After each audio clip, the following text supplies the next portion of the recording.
Esses são os grandes brasileiros heróis anônimos. E esse prédio, de certa maneira, humildemente celebra esse destemor, essa coragem anônima de perseguir dia após dia o desconhecido, né? E a gente quer que essas crianças cresçam se sentindo absolutamente orgulhosas de viverem num lugar onde as pessoas fazem isso rotineiramente, sem nenhum receio, porque não existe opção. Não existe opção. A única opção é pegar a jangada, ir lá no mar e voltar, né? Quer queira, quer não, a gente pode até não querer acreditar nisso, mas para nós aqui, cientistas, educadores, estudantes, nesse momento também não existe opção. A nossa única opção é triunfar, porque milhões de pessoas dependem desse triunfo. Pois bem, essa é a entrada da nossa escola, e aqui vocês têm um plano completo do que vai ser Macaíba daqui a algumas décadas, porque a gente não pensa nem pequeno, nem a curto prazo, a gente pensa a longo prazo, que é a única maneira de pensar, né? Nós estamos concluindo isto aqui, mas a nossa ideia é circundar o campus do cérebro com a primeira cidade do cérebro do mundo, um grande parque neurotecnológico, onde todo o conhecimento gerado pela neurociência moderna se transforme em novos tratamentos, novos processos, novas próteses, tudo aquilo que for possível e necessário para transformar a neurociência na grande fábrica de soluções de problemas que afligem milhões de vidas em todo o mundo. Eu não sei se eu tenho 5, 10 minutos para mostrar um pouquinho da neurociência, mas enfim. Obrigado.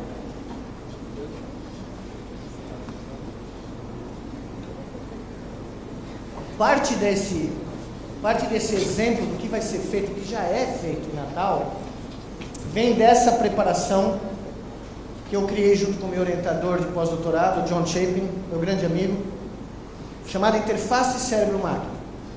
Eu não vou fazer vocês dormirem com os detalhes técnicos, mas basicamente a ideia, na época, era tentar demonstrar que era possível registrar a atividade elétrica de um cérebro, que é a linguagem usada pelo cérebro para produzir tudo aquilo que, como seres humanos, nós produzimos, do pensamento mais humilde, do sonho mais simples, até uma nave espacial que vai para a Lua, tudo começa aqui. A nossa história, a nossa arte, a nossa política, todos os nossos desejos, todos os nossos medos, todas as nossas aflições, todas elas são frutos das mesmas tempestades cerebrais que cruzam o cérebro de todo ser humano que já viveu, vive ou viverá. Não existe um membro da nossa espécie que não usou esses sinais para se expressar enquanto ser humano.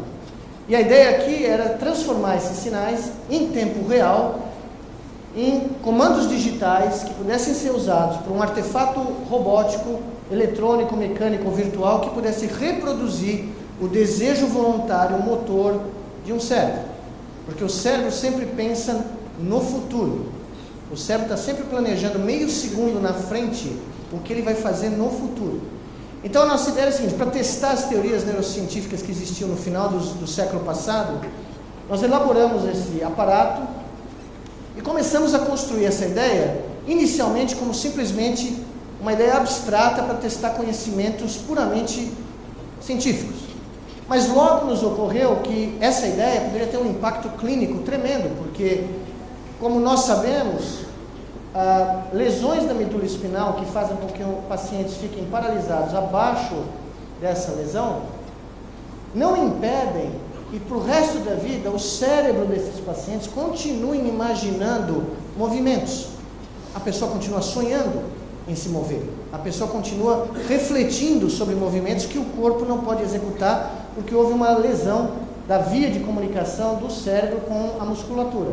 E o que nós propusemos 12 anos atrás foi que talvez por essa interface cérebro-máquina pudesse ser usada para criar um desvio computacional e robótico de tal sorte que uma pessoa pudesse imaginar os desejos motores, seus movimentos, E nós, ao registrarmos essas tempestades elétricas com comandos motores embutidos nela, pudéssemos extrair esses comandos motores, transformá-los na linguagem que máquinas entendem e fazer com que um novo corpo, uma veste robótica que esse paciente vestiria, pudesse ser controlada pela mente, por uma série de sinais que viriam do cérebro, e restaurar a mobilidade desse paciente. É como criar um besouro, onde o exoesqueleto carrega o corpo frágil que está dentro, né? Bom, evidentemente, quando a gente mandou isso pela primeira vez para o governo americano, um projeto de pesquisa no 1998, 97, a resposta que eu e o John recebemos foi assim, no parecer, para quem manda projeto para o CNPq, para a CAPES, para todas essas coisas, para a Fundação Paraibana de Ciência, se é que existe, não existe. Tudo bem, quem manda para a mãe, para o pai, para o tio, né? Nós mandamos o projeto e o primeiro parecer veio o seguinte: professor Nicoleles e Chapin precisam de ajuda, vírgula, urgentemente, vírgula, profissional, ponto de exclamação. Bom, isso foi em 1997. Em dezembro de 2012, que foi agora, a revista Science, uma das duas melhores do mundo, selecionou as 10 áreas mais relevantes da ciência do mundo, no momento. A terceira, depois dos bósons de Higgs, que não dá para bater, né? A segunda era alguma outra coisa que eu nem me lembro. A terceira, interface cérebro-máquina. Tá? Ou seja, em 16 anos, nós fomos de necessidade de ajuda psiquiátrica à lista dos 10 áreas de maior interesse da ciência moderna. Então, sejam pacientes. Né? Meu professor de graduação, sempre pós-graduação, o professor César Timoeri, o fundador da neurociência brasileira, um dos, sempre me dizia o seguinte: Miguel, o segredo para se publicar um trabalho científico é persistência. Eu falei, não, professor, eu sou persistente, eu não desisto. Ele falou, não, mas é persistência mesmo. Eu falei, como assim, professor? Um dia o referi morre.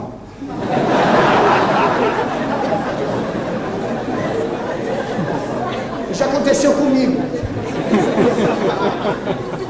Pois bem, eu vou rapidamente mostrar para vocês, para terminar, a evolução desses 15 anos e como os experimentos mudaram de magnitude de quando a gente começou e publicou o primeiro trabalho até ontem, tá? À tarde, que é o último slide que eu tenho aqui. Pois bem, esse aqui é o primeiro experimento em macacos. Nós já tínhamos publicados em ratos, mas o que vocês veem é um macaco que aprende a jogar um videogame, como a gente joga com um joystick, e o objetivo dele é colocar um cursor dentro de um alvo, de tal maneira que cada vez que ele põe o cursor dentro do alvo, ele ganha uma gota de suco de laranja. E o macaco vai fazer qualquer coisa por você, por uma gota de suco de laranja.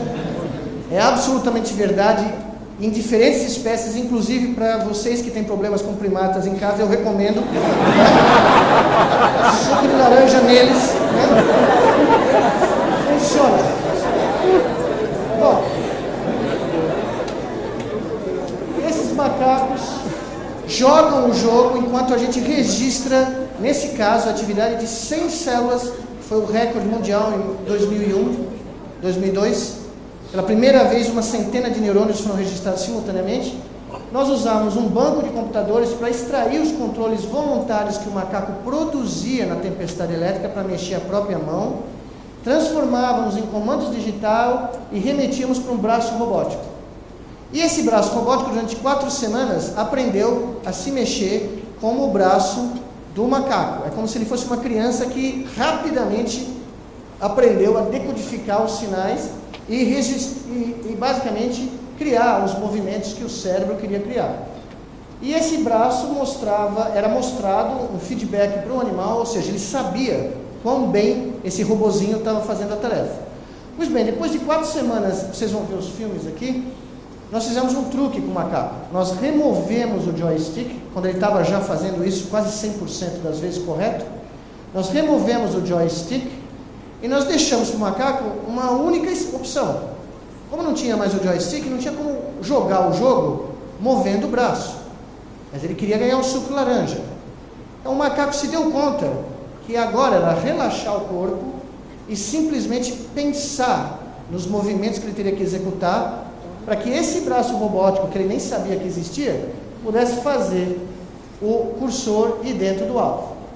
E o que eu vou mostrar para vocês foi a primeira noite em que a nossa macaca heroína, conhecida no mundo inteiro, mais qualquer neurocientista, Aurora, realizou talvez o primeiro evento nessa espécie de macaco, com certeza, mas num macaco que a gente acha que tem um sentimento de ser, que se reconhece como indivíduo, que os macacos que a gente usou antes eram macacos aqui da América do Sul, que eram macacos da noite, que são bem menos espertos que esse, e eles não tinham a noção do que estava acontecendo, mas esses macacos têm.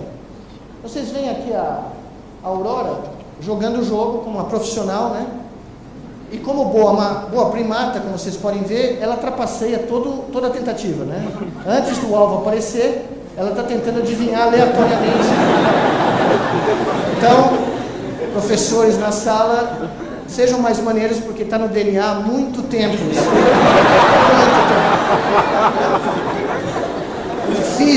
Difícil remover.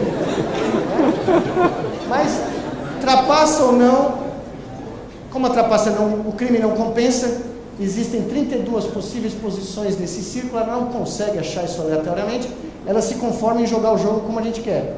E vocês veem essas trajetórias bonitas que ela faz, fazendo essas curvas e desacelerando no momento preciso para acertar o alvo. Pois bem, depois que a Aurora se transformou numa jogadora privilegiada, nós fizemos o truque com ela. Nós removemos o joystick, e essa é a primeira noite, eu gosto de falar isso porque é absolutamente verdade, essa é a primeira noite que um cérebro de primata, qualquer espécie, se libertou dos limites físicos do corpo e passou a interagir no mundo sem a necessidade de nenhum engajamento motor desse corpo, ou seja, só pensando.